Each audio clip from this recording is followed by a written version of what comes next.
For the first time, scientists have taken off the space-time headset. What are we going to find?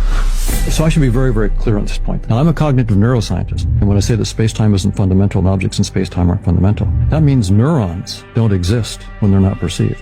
What I'm saying is very, very uncomfortable, that we don't see reality as it is. This theory of conscious agents is really the first layer of software outside of our space-time headset.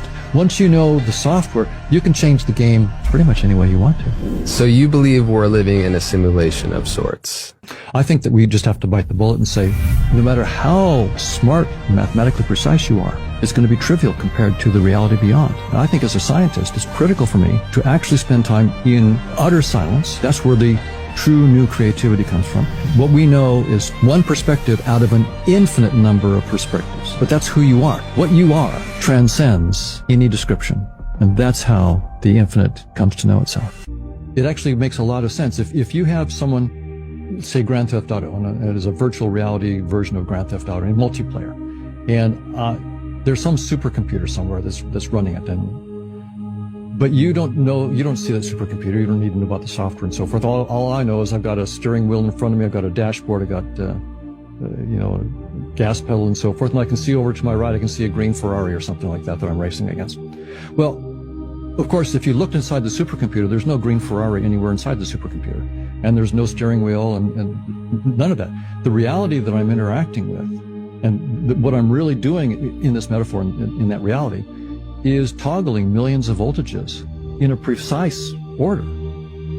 It has to be, you get one toggle wrong and the thing can crash. So you have to get this precise toggling of millions of voltages. That's what you're really doing in the reality. But if you had to do that to play the game, if you actually had to go in there and know what sequence of voltages to put in at what time, good luck. I'm going to win the game if I'm just turning my steering wheel and slamming on the brakes and the gas and what.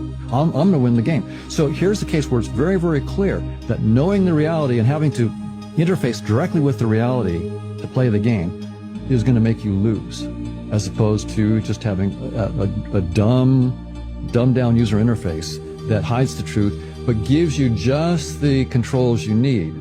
So that's sort of the point of view of evolution. From the evolutionary point of view, Darwin's idea then is basically that evolution shaped us with sensory systems that hide all the truth that we don't need and all the gory details. Just give us the levers that we need to control reality without actually knowing what those levers do.